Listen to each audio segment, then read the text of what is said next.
Furiosa, a Mad Max saga, is the latest installment in the Mad Max franchise. So today, let's rank all 5 Mad Max films from worst to best.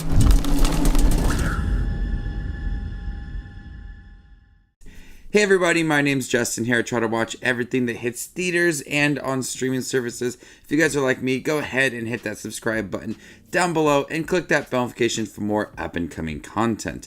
Leave your ranking down below. How would you rank all 5 of the Mad Max films from worst to best? Coming in last place, Mad Max Beyond the Thunderdome. This is a fun film for about half of the movie. The idea of pitting Mad Max against Tina Turner in the Thunderdome and against Master Blaster, that was all a lot of fun. There was a lot of energy to the film, a lot of cool set designs, exploring this post-apocalyptic world very well. A nice setup for the film.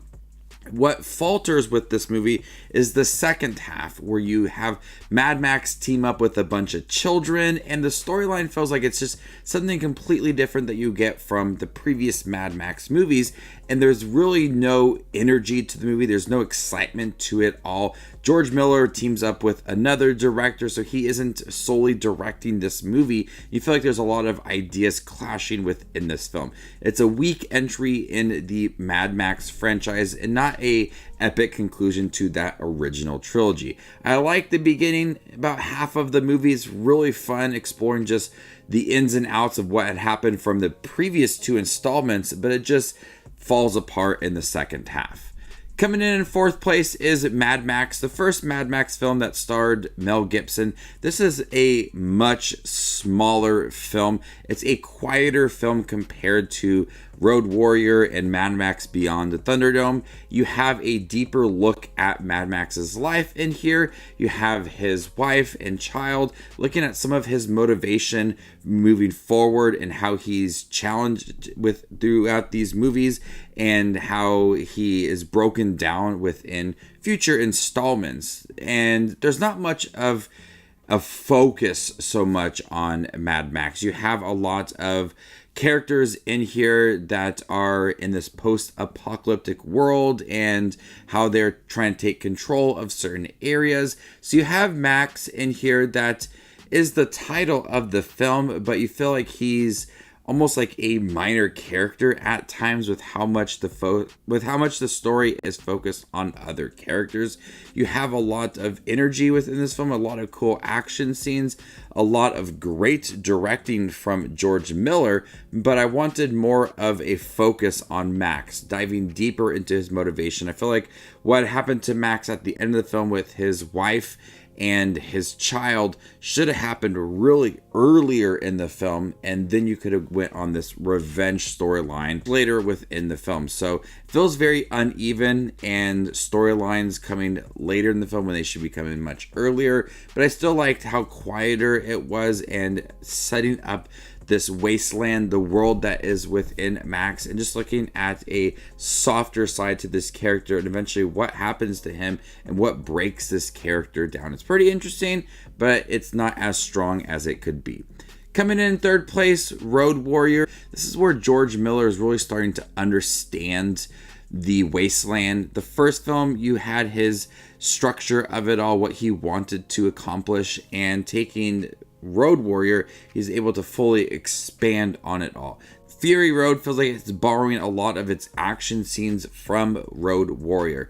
The action is intense. You have some brutal moments. You have a deeper dive into Max and his struggles. It's pretty insane at times. You have a lot of scenes that just move pretty quickly. You have your 80s vibe to it that works well within here. It's furthering this post-apocalyptic world and showing the ins and outs, the routines of all these characters, giving modified vehicles and just having high octane action. Nowhere near as insane as Mad Max Fury Road, but I really liked Road Warrior for what it did offer. It's able to just take what worked within Mad Max and expand on it to a whole nother level and be really entertaining within that. Coming in second place, Furiosa, a Mad Max saga. It was really interesting to see a different side to Furiosa, expanding on this character that was set up in Fury Road, played by Charlize Theron, character that I wanted to know more about. I wanted to know more about her mother and her journey, and we do get that within this film. The first act of the film moves really slow. You have a lot of setup for this character, introduction of Chris Hemsworth's character, and it's all pretty interesting. But coming off of Fury Road, I wanted action a lot quicker. And when we did get the action, it's really intense. It is beautiful to look at. George Miller is able to go back into the wasteland very easily, borrowing a lot of elements from Fury Road, and just give us a visually stunning movie. I wish the film had a quicker pace in the beginning of the film, but when you get to Anya Taylor-Joy as Furiosa, you really like this character. You see that revenge story, her hatred, all of her emotions without giving away too much. She's quiet in this film, but you understand what she is going through. Chris Hemsworth is insane in this movie. I love seeing Immortan Joe and exploring the Citadel once again. It doesn't have that energy that Fury Road had, where drums and guitars are playing, everything just crazy as can be. The action's a lot of fun, but I think it could have used a little more energy to it. But I did like the story and expanding on the characters and just having a really good revenge story. It's beautiful to look at, the action's intense, and I can't wait to see it again. But coming in first place, Mad Max Fury Road. There's no denying that this is the best Mad Max film. Not only is it the best Mad Max movie, it is one of the best movies I have ever seen. I remember seeing it in theaters for the first time and being completely blown away. And I was really hesitant on watching this movie again, because there's many movies that you have seen only a couple times, and your ideas about them are that they're absolutely perfect, and then you're afraid to rewatch them and that they're not going to have that same emotion that you did the first time you saw it. And that wasn't the case for this. I watched it again and I still thought that this was an epic movie. The movie is visually stunning. The action is just over the top as can be. The energy makes you just smile with what is going on.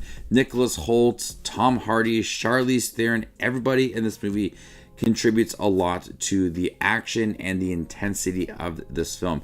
The movie starts off really quick and you're just jumping into the storyline with Tom Hardy. Yes, I would like to see little things more paced out and have a little more exploration to like characters like Immortan Joe and all of that, but this movie's insane and I absolutely love it. I loved all of the dust and the dirt and the storms in here, and the crazy over-the-top scenes in the score and the quick zoom-ins of the characters. George Miller crafted this film so well, and I have not seen an action film that I have loved as much as Mad Max Fury Road.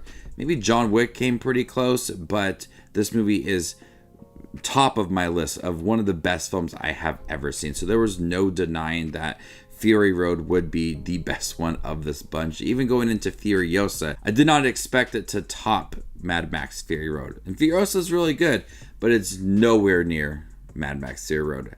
I will always hold Fury Road a special place in my heart. This movie is truly good and one of the best movies I have ever seen. So Mad Max Fury Road takes the top place as the best Mad Max movie, and I'm really curious to see what they do moving forward. Characters I'm truly invested in, storylines that work, visuals that are great, action that is amazing as can be, and I can't wait to see what George Miller does next. So there you guys have it, all 5 Mad Max films ranked worst to best. How would you rank them? Let me know in the comment section down below, and stay tuned for more up and coming content like this. My name is Justin Watches Movies, and you guys stay classy, YouTube.